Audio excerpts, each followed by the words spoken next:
Hello and welcome to another episode of Beer Man's No Bull Beer Reviews. Today I have another beer from Resonant Culture Brewing Company out of Charlotte, North Carolina. This beer is called From Way Downtown. Those of you who are old enough to have played this as a kid or know it from retro gaming, it's obviously a reference to NBA Jam. But the other reason it's called that is Hop Culture, who this is a collab with. They did a Juicy Brews festival at Resonant Culture during, I think it was the first weekend of the NBA tournament, so the second round, which I went to, and they released these cans at the same time as the event, so this is their collaboration. This is a triple IPA. Description just says hazy triple IPA, double dry hopped with Strata and Galaxy. And it is 10% ABV. So I got my Resonant Culture glass right there too, so be appropriate pour. I have heard really good things about this, but I don't think that I tried it on tap at the event. Actually, I don't even think they had it on tap. They had the other stout that they did, the Tired and Toothless, but I don't think that they had this on tap. So I'm excited to give this a try for the first time.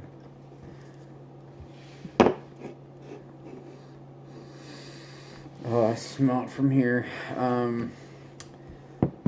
You can see that's very, very hazy. Basically, just looks like darker orange juice. It's like a darker golden color with a small white head.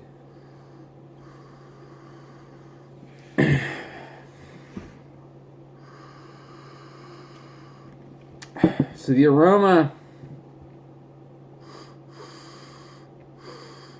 is like a lot of pineapple, but definitely like the overripened pineapple, almost to the point where it's like starting to brown and rot.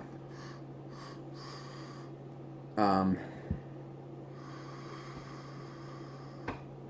really not smelling any booze, which is good for a beer this strong. A little bit of that like Mosaic like sweaty BO character.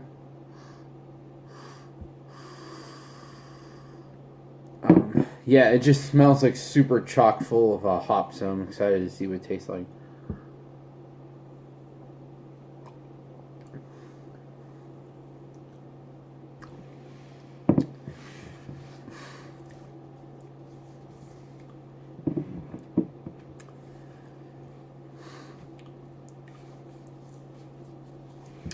So it does have a little bit of that hop burn to it.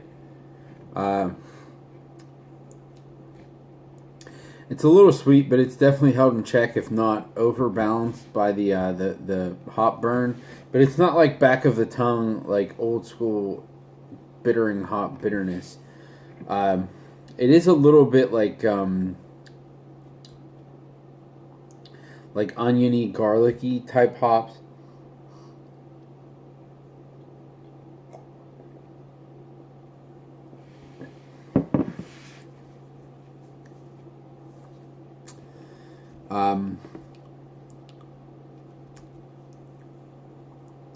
There's a little bit of a bready mouthfeel, but it's pretty over the top in several different ways. It's just a big, massive beer. The booze is it's not like super strong, but it's you get it. There's a good bit of bitterness, like hop burn. The sweetness, I would say, is balanced from that, so I wouldn't say that that's a big thing. But it's hard for me because I just drank High Branch's, Big Odie. Now, granted, of course, they're different hops, but that was 9.5. This is 10, so this is slightly bigger. But I mean, 0.5 ABV. I don't think that's big enough to really have a negligible or to have a substantial difference on what you need to do to cover up the alcohol and the sweetness. And that was just way more balanced and drinkable than this is. I mean, it's still really good. There's a ton of it's chock full of hop flavor. Like I said, it's definitely leaning towards that like over-ripened pineapple character. But it's almost like to the point where it gets to that like stinky garlicky.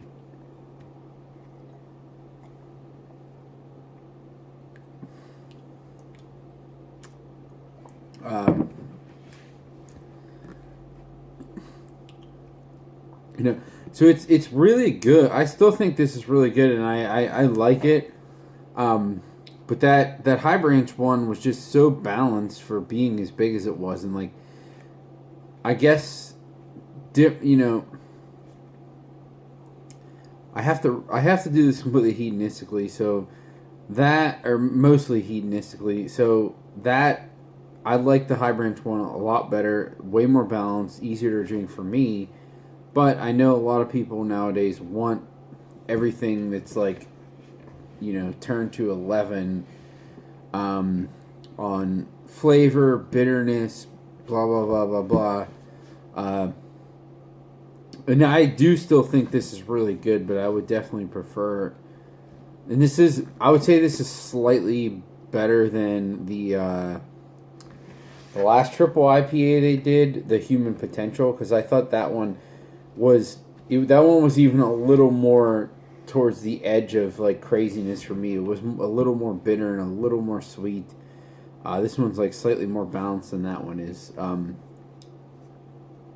But I wish that they would kind of, you know, try to rein it in, and instead of going for the crazy stuff that some people want, try to make like the best beer that the most balanced best beer you can make while it's still being this strong. But I guess realistically, like if you're trying to get a really balanced IPA, there's no reason to make it 10%. So that's kind of oxymoronic, but that's just me thinking. To me, it's just kind of a shame because they just released another beer this last weekend, Universal Mind, which this is the second time they released it, which I will be doing a review for that too. But I tried that on tap. I didn't have it the first time, so I was excited to try it. I tried it on tap. It's like 6.5%, and it was fantastic. So clean, so easy to drink, super juicy, but really balanced. None of this hop burn character. No booze, but I mean 6.5, so I won't expect that. But like, it was just super chock with hops, but also really dry at the same time and drinkable. You know, and the more you push towards this, the more you're going to get this. And I even remember when I was at the festival for this, talking to the brewer after the festival, and they had a New England style pale ale that was like 5.2% or something like that. And it was really, really great.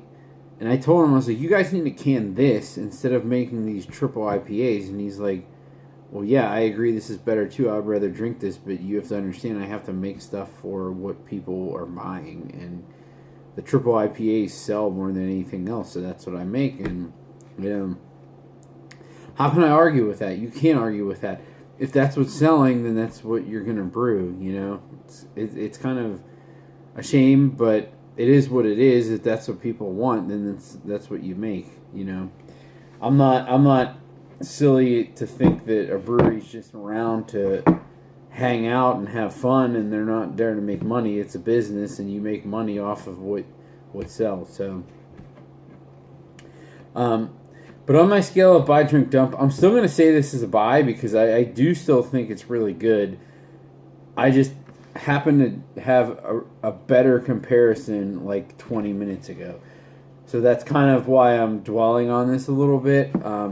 But it is still really good.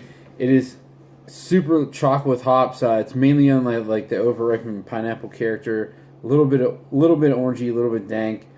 But it is like pushed to a pretty high level with the bitterness, the booziness, and the sweetness. It's all kind of out there. So They're not really trying to hide anything. They're just like, we're making this crazy, big, juicy beer, but it's also going to have all the other things that go along with it, and we're not trying to hide them. So, yeah, I think that's all I got in this one. Please like, comment, subscribe. Let me know what you think, and I look forward to doing the next one. Thanks.